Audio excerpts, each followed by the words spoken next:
एक बार फिर से परमेश्वर का धन्यवाद हो आज के इस पारिवारिक प्रार्थना में प्रभु की बड़े अद्भुत उपस्थिति के लिए और अच्छी आराधना को करने के लिए प्रभु की आत्मा ने हम सबकी सहायता की। मैं इसलिए प्रभु का हृदय की गहराई से धन्यवाद करता हूँ और साथ ही विश्वास करता हूँ कि हम सब प्रभु की उपस्थिति में हैं और निश्चित तौर पर परमेश्वर की आत्मा आज हमसे छुटकारे के वचन को देकर बातें करने में सामर्थी है। मैं एक विषय को लेकर आपके सामने थोड़ा देर बात करना चाहता हूं और विषय है परमेश्वर चमत्कार करने वाला परमेश्वर है। हालेलुया। इसी विषय पर थोड़ा सा हम सीखने की कोशिश करेंगे कि परमेश्वर चमत्कार करने वाला परमेश्वर है। क्या करने वाला है? चमत्कार करने वाला। कैसे परमेश्वर चमत्कारों को करता है, कैसे जीवन के अंदर अपने सामर्थ्य कामों को प्रकट करता है और कैसे लोगों के जीवन को बदलकर अपनी महिमा को प्रकट करता है। आइए मेरे साथ ये वचन निकालिएगा जो आपको मिलेगा दूसरा राजा की किताब उसके 5 अध्याय और उसके 14 पद को पढ़ेंगे। दूसरा राजा की किताब उसके 5 अध्याय और उसके 14 पद को पढ़ेंगे जी। तब उसने परमेश्वर के भक्त के वचन के अनुसार यरदन को जाकर उसमें 7 बार डुबकी मारी और उसका शरीर छोटे लड़के का सा हो गया और वह शुद्ध हो गया। बस यह लिखा हुआ है, तब उसने परमेश्वर के भक्त के वचन के अनुसार यरदन को जाकर उसमें 7 बार डुबकी मारी और उसका शरीर छोटे लड़के का सा हो गया और वह शुद्ध हो गया। हालेलुया। परमेश्वर वास्तव में चमत्कार करने वाला परमेश्वर है। सवाल ये नहीं है कि परमेश्वर आपके जीवन में कितना काम कर रहे हैं। सवाल ये है कि आपने और मैंने अपने जीवन को कितना ज्यादा तैयार किया है कि परमेश्वर का चमत्कार मेरे और आपके जीवन के लिए खोला जाए। मेरी बात समझे मैं क्या बोला है ना? सवाल ये नहीं कि परमेश्वर आपके लिए कितना करेगा। सवाल ये है कि जो परमेश्वर आपके लिए कर रहा है, करना चाहता है और करेगा, उसके लिए आप और मैं कितना ज्यादा तैयार है। क्यों? क्योंकि परमेश्वर कभी भी किसी बात में देरी नहीं करता। परमेश्वर वास्तव में चाहता है कि परमेश्वर के बच्चों का जीवन एक चमत्कार से भरा हुआ है। बाइबल को जब आप इस अध्याय को पढ़ेंगे तो नामान कोढ़ी के बारे में लिखा हुआ है और नामान कोढ़ी का जीवन का चंगाई के बारे में, कैसे परमेश्वर का सामर्थी हाथ नामान कोढ़ी के जीवन पर पड़ा और प्रभु का स्पर्श हुआ और कैसे परमेश्वर ने उसे कोढ़ की बीमारी से क्या कर दिया? शुद्ध कर दिया। मेरे भाई बहनों, इस पूरे अध्याय को पढ़ेंगे तो यहाँ 4 लोग हैं जो वास्तव में मेरे हिसाब से बड़ा अनुग्रह वाला विषय, थोड़ा सा समझिएगा ना। पहला कौन है? नामान कोढ़ी। दूसरा कौन है? इजराइल से लाई गई छोटी सी 12 या 13 साल की बच्ची जो क्या थी? गुलाम थी। दूसरा ना। तीसरा कौन है? इजराइल का राजा। चौथा कौन है? प्रभु का अभिषिक्त भविष्यवक्ता। कौन? एलीशा। ये 4 लोग इस चमत्कार के अंदर में बहुत मुख्य भूमिका निभाते हैं। ध्यान रखिए। पहला कौन? नामान कोढ़ी, वो गुलाम बच्ची इजराइल की। तीसरा इजराइल का राजा और चौथा परमेश्वर का दास अभिषिक्त एलीशा। बाइबल में जब आप कोढ़ के बारे में पढ़ते हैं तो बाइबल बताती है कोढ़ नया नियम में पाप को दिखाता है। क्या इसको दिखाता है? पाप का जीवन या पाप का अवस्था को। मेरे भाई बहनों, आज वास्तव में यदि कोई एक सबसे बड़ा चमत्कार आपके जीवन में जो चाहिए, जो परमेश्वर करना चाहता है, वो आपका शरीर का कोई बीमारी का चंगाई नहीं है। वो आपका किसी टूटे हुए अंग का जुड़ना नहीं है। वो आपका सिर का दर्द चला जाना नहीं है। वो आपका बीपी, शुगर या कैंसर का जाना नहीं है। बाइबल के अंदर में अगर कोई चमत्कार है जो वास्तव में परमेश्वर के सामने एक आनंद का विषय है, तो वो चमत्कार एक ही है। पता है क्या? मन फिराओ। हालेलुया। शुद्धिकरण, मन फिराओ। और मन फिराओ से बड़ा चमत्कार कुछ भी नहीं है। और मैं आपको बाइबल को जब अध्ययन करेंगे तो आप चीज पाइएगा, परमेश्वर का सारा काम जो संसार में परमेश्वर कर रहे हैं, उसका एक ही लक्ष्य है, पता है क्या? कि एक व्यक्ति अपने पापों से मन फिराकर पूरी रीति से पवित्रताई के साथ परमेश्वर में समर्पित हो जाए। हालेलुया। आपका चाहे कैंसर हो, आपका चाहे हृदय रोग हो, आपका चाहे लंग्स का प्रॉब्लम हो, आपका चाहे स्किन का प्रॉब्लम हो, आपका चाहे शुगर का प्रॉब्लम हो, आपका घर में या आपके बाहर में, आपके जीवन के किसी भी जगह में आज अगर परेशानी देखते हैं ना, उस परेशानी का दूर होना चमत्कार नहीं है। उन सारे परेशानियों में अगर परमेश्वर आपके लिए चमत्कार कर रहा है, उसका एक ही कारण है, क्या? मन फिराकर उस चमत्कार के द्वारा किसके पास आ जाओ? आप यीशु मसीह के पास, जैसे होना चाहिए। लेकिन दुख की बात क्या है, आज हम इस चमत्कार से ज्यादा किस चमत्कार के पीछे पड़े हैं? बाहरी चमत्कार। मेरी बात समझ में आ रही है क्या बोल रहा हूं? मैं क्या समझा रहा हूं? जब आपका मन बदलता है ना मेरे भाई बहनों, शरीर में ऑटोमेटिकली प्रभु का सामर्थ्य काम करना शुरू कर देता है। हालेलुया। पतरस का नाव को भरने के पीछे पतरस का बिजनेस बढ़ाना नहीं था यीशु मसीह का। पतरस के नाव को भरने के पीछे एक ही कारण था, पतरस अपनी तात्कालिक अवस्था को देखकर समझे कि वो कहां पर है और मैं उसे कहां देखना चाहता हूं। हालेलुया। पतरस जब चमत्कार देखा तो एक बात लिखा लूका 5 अध्याय में, पतरस बोलता है, हे प्रभु मेरे पास से दूर चला जा क्योंकि मैं पापी हूं। यीशु ने कहा तू पापी है? नहीं। यीशु ने कहा कि तूने पाप का जीवन जिया है? नहीं। लेकिन एक चमत्कार उसके अंदर में इस बात का एहसास खोल दिया, मेरा जो जीवन है वो पाप का जीवन है। मेरे वचन के सुनने वाले भाई मैं थोड़ा ध्यान से सुनिए। आज हम में से कई लोग इसी नामान कोढ़ी के समान प्रभु में आ जाने के बाद, प्रभु के वचन को जान लेने के बाद, पवित्र आत्मा पा लेने के बाद, परमेश्वर की संगति में आ जाने के बाद भी हमारा जीवन के अंदर जैसा पवित्रताई और जैसा समर्पण होना चाहिए वैसा नहीं है। और वो नहीं होने के कारण ही कई परेशानियां हमारे जीवन में आज तक बनी हुई है।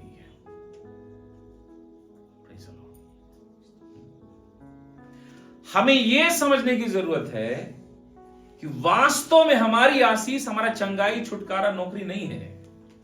वास्तव में आपको और मेरी आशीष क्या है? हमारा यीशु मसीह। अब जरा सा ध्यान दीजिएगा ना, जब आप नामान कोढ़ी के बारे में पढ़ेंगे तो यहां पर लिखा हुआ है उसका 5 अध्याय उसके पहले पद में, यहां जब जोर से पढ़ेगा तो ब्रदर, आराम के राजा नामान नामक सेनापति अपने स्वामी की दृष्टि में बड़ा प्रतिष्ठित पुरुष था। हाँ। क्योंकि यहोवा ने उसके द्वारा अरामियों को विजय किया था। वह शूरवीर था परंतु कोढ़ी था। इसका परिचय कैसे लिखा है बाइबल में? परमेश्वर का आत्मा कैसे बोलता है? वो शूरवीर था, बहुत प्रतिष्ठित था, नामी व्यक्ति है, बहुत प्रशंसा मिलता है, राजा का चहेता व्यक्ति। क्यों? सेनापति है वो। पैसे से, धन से, पद से, ऊंचाई से आप अगर देखिए तो संसार दृष्टिकोण से उसके अंदर कोई कमी नहीं है। आप समझ के देखिए वहां का सेनापति है, वो कितना बड़ा प्रतिष्ठित पद के अंदर बैठा हुआ है। संसार का आप सारा आशीष उसके जीवन में देख सकते हो। जब आदमी बाहर निकलता होगा ना, तब वहां के लोग, उसके अपने लोग सब घुटने टेकते होंगे, सब लोग सलामी करते होंगे, जी हजूरी करते होंगे, नमस्ते बोलते होंगे। कितना आदर। घर में नौकर है, घर में गाड़ी बंगला है, घर के अंदर में जितना संसार का सुख सुविधा जो चाहता वो है। मैं कभी इस बात को सोचता हूं तो मैं एक बात को जरा एहसास करता हूं, बाहर निकलता होगा तो कितना गजब लगता होगा ना। लोग उसको नमस्ते सर, नमस्ते साहब, सब जी हजूरी ठोकते। वो जहां उतर जाए सब खड़े हो जाते होंगे। राजा के बाद राजा का प्रतिष्ठित व्यक्ति, एकदम आदर, एकदम सम्मान, एकदम इज्जत। लेकिन सब लोग तो मिल रहा है, उसको दिखने में बड़ा अच्छा लगता होगा, पता है। लेकिन नामान कोढ़ी क्या देखता होगा? मेरा शरीर कोढ़ से भरा हुआ है, ये भीख मांगने वाले का शरीर मेरे से ज्यादा अच्छा है। मैं इस गद्दी पे बैठा हूं लेकिन मेरा शरीर पूरा कोढ़ से भरा हुआ है, ये बगल में जिसके पास खाने के लिए नहीं उसका शरीर अच्छा है। दिन के समय में बड़ा मान सम्मान मिलता होगा, जब घर में रात को अकेले जाता होगा ना, एहसास होता होगा, जब अपने आप को आईना के सामने देखता होगा, मेरा शरीर कोढ़ से कितना गंदा दिख रहा है। आप जरा सा सोचिए, वो एक छोटा सा गड़बड़ चीज, इस चीज को मैं कैसे समझाऊंगा पता है? किसी भाई या किसी बहन का अगर चेहरा में यहां पर जल जाए, वो बाकियों के समान रहेगी या रहेगा? वो जब भी किसी दूसरे को, अगर बहन या भाई जो इसका चेहरा जला है, भाई हो चाहे बहन, अगर दूसरे को देखा तो क्या देखा पता है? मेरा खराब है, उसका अच्छा है। और वो चीज वो दुनिया को ना दिखाएगा, लेकिन जब भी वो व्यक्तिगत तौर पर अकेले हो ना, उसको एहसास होगा मेरा जीवन, अरे प्रभु सब अच्छा है, ये क्या है ठीक नहीं होता। आपको पता क्या है? वो एक यहां का दाग, यहां का जलने का दाग बाकी सारी सुंदरता को क्या करेगा? खत्म कर सकता।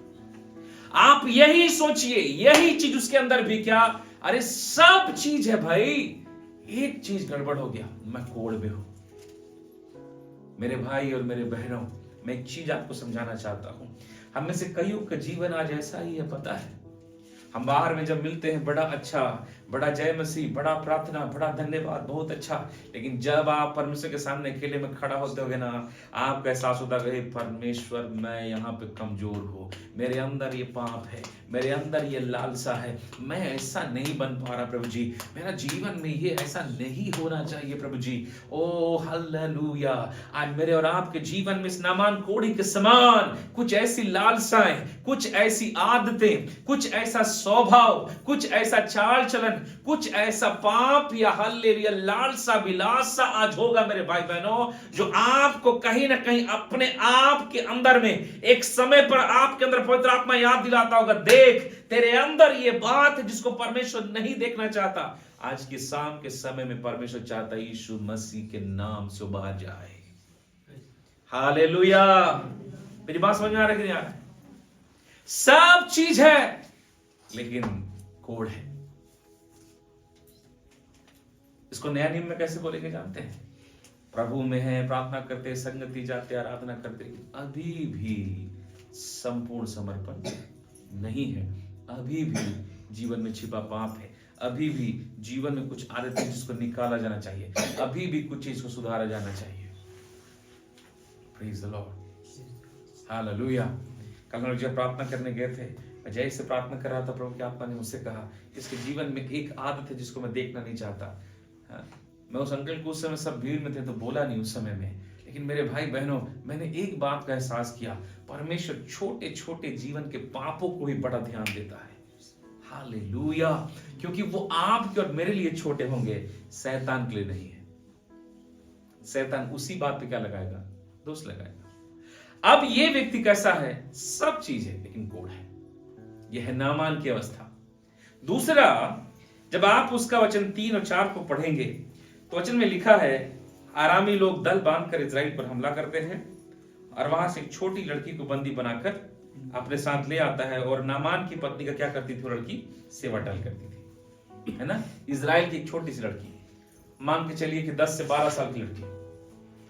जब ये बच्ची इसी नामान कोढ़ी के घर में थी, मैंने नामान को देखा, अब उस बच्ची को देखते हैं। ये नामान कोढ़ी के घर में जब बच्ची आई, ये काम कर रही, तो क्या देखती है? एक दिन मेरा जो स्वाम, मेरी मालकिन जो है, उसका जो पति है नामान, उसका शरीर में पूरा क्या है? कोढ़ है। वो देखकर बड़ा थोड़ा सा मन में अजीब लगा। एक दिन देखी, 2 दिन देखी, तीसरे दिन रहा नहीं गया और फट से क्या बोलते हैं? सुनिए ना मालकिन, अगर मेरा स्वामी, क्या बोलती है वहां पर? मेरा स्वामी सोमरोन के भविष्यवक्ता के पास होता तो क्या ही अच्छा होता, क्योंकि वो इसे क्या कर देता? क्या कर देता? कोढ़ से क्षमा कर देता। ये दूसरा व्यक्तित्व। एक 12 साल की लड़की बंधुआई में दूसरे के घर में गुलाम है, इसके मुंह से क्या निकलना चाहिए? हे परमेश्वर, मुझे यहां से छुड़ा ले, मैं यहां गुलामी में नहीं रहना चाहती, मुझको छुड़ा, मुझको छुड़ा। ये नहीं उसके मुंह पे। उसके मुंह में क्या है? परमेश्वर का एक सच्चा गवाही। Hallelujah, hallelujah. एक सच्चा गवाही मन के अंदर, मुख के अंदर, उसके हृदय के अंदर। अगर राजा का ये सेनापति मालकिन, आपका पति, अगर सोमरोन के भविष्यवक्ता एलीशा के पास अगर होता ना, तो मेरा राज्य में पाया जाने वाला एक परमेश्वर का अभिषिक्त है जो कोढ़ रूपी लाइलाज बीमारी को भी शुद्ध करने में सामर्थ्य है। हालेलुया। ये कौन है पता है? आत्मा और विश्वास से भरी हुई बच्ची। मैं इस बात को जब पढ़ता तो मैं एक बात सोचता, कैसे नामान ने मान लिया इसका बात। अभी ये 12 साल की बच्ची, ये छोटी बच्ची कुछ बोलेगी अंबिकापुर में ऐसा हो रहा है बड़ा बड़ा काम, ये आप कितना लोग मानेंगे? मानोगे? 12 साल की बच्ची ऐसा कुछ बोले, आप मानोगे कोई बात? नहीं मानोगे। इसका बात कैसे मान ली? कारण क्या पता है? ये उसके शब्द नहीं थे, वास्तव में ये एलीशा को जानती थी। हालेलुया। और जिस बात को ये जानती थी उस बात की गवाही दे रही थी। Praise the Lord. मैं एक चीज बोलूं मेरे भाई बहनों, अगर तू यीशु को जानता है, अगर तू उसके सामर्थ को जानता है, अगर तू उसके अभिषेक को जानता है, अगर आप उसके प्रेम को जानते हैं मेरे भाई बहनों, आप बंधुआई में भी उस बात का गवाही देने वाले होंगे। Praise the Lord. हालेलुया। कल मैं प्रभु के दास को सुन रहा था, मेरे बड़े पसंदीदा सेवक हैं। बोलता है जानते हैं मैं तुम्हारे सामने परमेश्वर की महिमा कैसे दे रहा हूं? बोलता है मैं तभी तुम्हारे लिए प्रार्थना कर रहा हूं, तुम चंगे हो रहे, मेरे पैर में बहुत दर्द है, लेकिन पता है मैं आपको दर्द नहीं दिखा रहा, मैं धन्यवाद देते हुए हर एक के लिए प्रार्थना कर रहा हूं। बरो धन्यवाद इस दर्द के लिए, यीशु के नाम इसके द्वारा महिमा हो। और मैं मुस्कुराते हुए धन्यवाद देते हुए अपने बीमारी का हल्ला करने के बजाय परमेश्वर को धन्यवाद देते हुए मैं परमेश्वर की महिमा इस बीमारी में भी कर रहा हूं, और यही कारण होगा कि मैं इस पर जयवंत होऊंगा यीशु के नाम से। हालेलुया। इस बच्ची ने भी यही किया, बंधुआई में रह करके इसने बंधुआई का दुख नहीं, उसमें भी गवाही बताई। और मेरे भाई बहनों, इसके मुंह से निकलने वाले वचन का सामर्थ्य देखिए, एक बड़ा सेनापति उसके बात को मान लिया। कारण क्या है पता है? इसका भेद कैसे पता चलता है? सामरी स्त्री, सामरी स्त्री का जब जीवन बदला, जब यीशु मसीह को जानी, यीशु मसीह को देखी, यीशु मसीह को पहचानी, वो जाकर बोलती है मैंने एक भविष्यवक्ता को देखा है, मैंने मसीह को देखा। आओ गांव वालों, आपको पता है एक बदनाम औरत का बात सुन के पूरा गांव उठ के आ गया उसके पास। क्या समझ में आया? तेरा जीवन, तेरा स्वभाव, तेरा मन जब परमेश्वर के आत्मा और उसके सच्ची गवाही से भर जाएगा ना, आपके बातों में कीमत होगा। Praise the Lord. आपके बातों में सामर्थ होगा, आपके बोलने में सामर्थ होगा, आपके प्रार्थना में सामर्थ होगा। हालेलुया। आपको विश्वास दिलाना नहीं पड़ेगा, आप यीशु मसीह के नाम से बोलोगे, आपके मुंह से निकलने वाली बात दूसरे वाले के अंदर विश्वास पैदा कर देगा। Praise the Lord. हो सकता है तेरा बगल वाला बीमार होगा, हो सकता है सामने वाला दुष्टात्मा के बंधन में होगा, हो सकता है कई लोग निराशा में होंगे। मेरे भाई बहनों, परमेश्वर का वचन में लिखा, धर्मी के बोलने से रोगी चंगे होते हैं। अगर तेरा जीवन इस बच्ची के समान आत्मा से भरा रहेगा, आप प्रार्थना नहीं करोगे, आप केवल बोलोगे यीशु के नाम में। हालेलुया। बहन अगर तू प्रार्थना करेगी तो ठीक हो जाएगी, भाई अगर तू प्रार्थना करेगा तो ठीक हो जाएगा। अरे तू विश्वास करना भैया, अरे प्रार्थना करना भैया, अरे संगति में आना भैया। हालेलुया। आप केवल बोलोगे और आपका बोलना किसी के छुटकारे का कारण होगा। हालेलुया। Praise the Lord. ये सामर्थ्य इस बच्ची के अंदर था। और इसमें सबसे बड़े मजेदार बात क्या पता है? ये बच्ची ने चंगाई नहीं किया, इसने चंगाई का रास्ता दिखाया। ओ परमेश्वर। हालेलुया। हालेलुया। प्रभु की आत्मा ने मुझसे एक बात कहा जब मैं यहां बैठा तो, कई लोग को मैं केवल रास्ता दिखाने के लिए रखा हूं, कई लोग को केवल मैं शांति देने के लिए रखा हूं, कई लोग को कई ढाढ़स देने के लिए रखा हूं, कई लोग को प्रार्थना करने के लिए रखा हूं। हालेलुया। कई लोग के द्वारा मैं छुटकारा करने के लिए रखा हूं, कई लोग को वचन सुनाने के लिए रखा हूं, लेकिन उनका ठिकाना कहां है? इज़राइल का सच्चा परमेश्वर। हालेलुया। किसी दास, किसी दासी के पास आप रुकने ना पाए। ये इस बच्ची के पास रुका नहीं, यहां से उठ के बोलता है अपने राजा को, एक लेटर लिख, राजा मैं जाऊंगा इज़राइल में। Praise the Lord. ओ परमेश्वर। आपको समझे मैं क्या बोल रहा हूं? परमेश्वर आपको वचन देगा, परमेश्वर आपको ढाढ़स देगा, परमेश्वर आपको शांति देगा, लोगों के द्वारा, पास्टर के द्वारा, विश्वासी के द्वारा, भाई के द्वारा, बहन के द्वारा। और वो सब क्या करेंगे पता है? आपको अगुवाई करके किसी और लेके आएंगे, परमेश्वर की ओर जो वास्तव में सब बात करने वाला है। हालेलुया। जानते हैं जब ये लेटर लिखकर राजा इज़राइल लिखता तो राजा बोलता है, अपना कपड़ा फाड़ता है। वचन में लिखा है, वचन 8 पढ़ेंगे तो, और बोलता है, बड़ा शोक करता है। जब इस बात को एलीशा सुनता है तो एलीशा, में समय कम से जल्दी बोल रहा हूं, एलीशा क्या बोलता है पता है? हे राजा, तूने अपना कपड़ा क्यों फाड़ा? उस आने वाले क्या कोढ़ के रोगी को मेरे पास भेजिए, वो जान लेगा इज़राइल में भविष्य होता है। हालेलुया। राजा को डरना चाहिए था क्या? नहीं, वो राजा था, लेकिन सोच के देखिए, राजा के ऊपर, उसके बाप के ऊपर भी किसका अधिकार है? एलीशा, जो परमेश्वर का अभिषिक्त है। मेरे भाई बहनों, ध्यान रखना, जो अभिषिक्त है ना, उसके हाथ में ही चाबी है। समझ आया क्या बोला? इधर जो भी कुछ होगा, राजा आए, मैं दिखाता हूं इज़राइल का परमेश्वर कैसा है। आज कितने लोग अपने परिवार के लिए एलीशा बने हैं। मैं वचन को जल्दी शॉर्ट कर रहा हूं। जानते हैं एलीशा के पास वो भेजा गया। एलीशा अपने दास को जाके बोलता है, जाके बोल उस राजा को, उस सेनापति को, यरदन नदी में 7 बार डुबकी मारे तो चंगा हो जाएगा। जब ये बात सुना, नामान कोड़ी गुस्सा हुआ, बोलता है, मैं सोचता था कि वो आएगा, मेरे सर पे हाथ रखेगा, प्रार्थना करेगा, मैं शुद्ध हो जाऊंगा। ये व्यक्ति उठकर आया नहीं, मैं नहीं कराऊंगा, और गुस्सा में वापस जाने लगा। आधा दूर जब गए तो उसका अपना एक सैनिक बोलता है, हे सेनापति, हे मेरे प्रभु, उसने क्या बड़ी बात कही? उसने यरदन नदी में 7 बार डुबकी मारने को बोला है।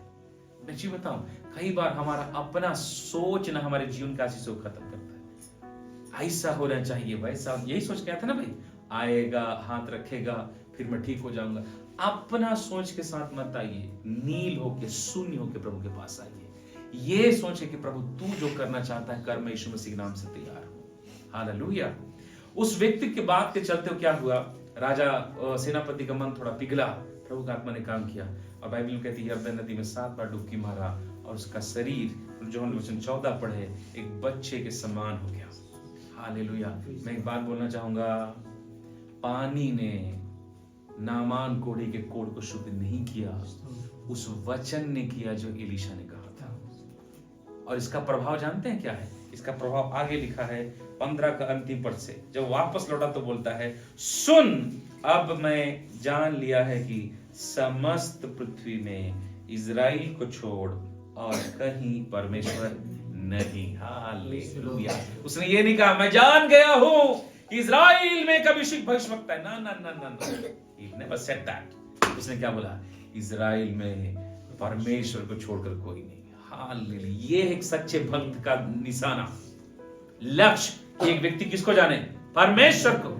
और सबसे बड़ा आगे क्या बोलता है पता है? वचन 17, तब नामान ने कहा, अच्छा तो तेरे दास को 2 खच्चर मिट्टी मिले, क्योंकि आगे को तेरे दास यहोवा को छोड़ और किसी ईश्वर को होम बलि या मेल बलि चढ़ाएगा। हालेलुया। क्या वो जानते हैं? शारीरिक चंगाई नहीं हुआ, आत्मिक चंगाई हुआ। कल तक मूर्तियों के सामने घुटने टेकने वाला अब यहोवा को उपासना करने के लालसा से भर गया। Praise the Lord. ओ परमेश्वर की जय हो। अरे समझ में आया कि नहीं आया? देख के तो नहीं लग रहा है भगवाए टेक के बैठे हो, है? समझ में आया क्या बोल रहा हूं? ये असली चंगाई था। क्या वो इस बात को लेके नहीं नाच रहा है कि मेरा कोढ़ शुद्ध हो गया? हालेलुया। उसके अंदर भक्ति का भाव आ गया। अब मैं आराधना करूंगा, होम बलि करूंगा, मेल बलि करूंगा, और परमेश्वर को छोड़ और किसी का नहीं करूंगा। इसको बोलते हैं चंगाई। हालेलुया। वो एक शब्द नहीं बोला किसके बारे में? अपने कोढ़ के बारे में। ओ मेरे को परमेश्वर का आराधना करने वाला बनना है, अब मुझे प्रार्थना करने वाला बनना है। मेरे भाई बहनों, अगर वास्तव में तूने चंगाई पाया है तो यहोवा का भक्त बनेगा, अपनी चंगाई का ढिंडोरा नहीं पीटेगा। कई लोग क्या हुआ, ठीक हो गया, अरे बाप रे ऐसा हो गया वैसा हो गया, 4 दिन नाचेंगे। प्रभु के पास बैठे क्या? प्रभु का आराधना कर रहे हो क्या? मेरे भाई बहनों, मेरा समय खत्म हो गया है। परमेश्वर नामान कोढ़ी के न केवल शरीर को चंगा किया, उसे आत्मिक रीति से भी आजाद कर दिया। Praise the Lord. हालेलुया। और उसकी आत्मिक आजादी का सबसे बड़ा आशीष क्या था? उसने इज़राइल के सच्चे परमेश्वर को पहचाना। वो बोलता है, हे मेरे परमेश्वर के दास, मैं अब और किसी की उपासना नहीं करूंगा। That is called deliverance, that is called hallelujah miracle. इसको बोलते हैं छुटकारा, इसको बोलते हैं चमत्कार। आज ये चमत्कार आपके अंदर आए। आज्ञाकारी बनो। मैं बता रहा हूं यीशु मसीह के नाम से, आप जैसे आज्ञाकारी बनोगे, चमत्कार का दरवाजा आपके लिए यीशु मसीह के नाम से खोल दिया जाएगा। हालेलुया। आप जो भी चमत्कार चाहते हो, चाहे वो शारीरिक चमत्कार हो, चाहे आत्मिक चमत्कार हो, केवल और केवल एक चीज, प्रेज द लॉर्ड, केवल और केवल एक चीज, अपने आप का आज्ञाकारी जीवन में यीशु मसीह के नाम से दे दो। Praise the Lord. हालेलुया। क्रोध से जाने वाला बोलता है, ना ना ना, मैं कुछ चीज से चूक गया था, मैंने उसे दोबारा पा लिया। इन दिनों हालेलुया वचन में आज्ञाकारी होने पर ज्यादा ध्यान दें। अपने बीमारी से ज्यादा आज्ञाकारिता पे ध्यान दीजिए। अपने परिवार से ज्यादा आज्ञाकारिता पे ध्यान दीजिए। अपने दुखों के दौर में आज्ञाकारिता में ज्यादा ध्यान दीजिए। अपने कष्टों के दौर में ज्यादा आज्ञाकारिता पे ध्यान दीजिए। परमेश्वर आपके जीवन में चमत्कार भेज रहे हैं।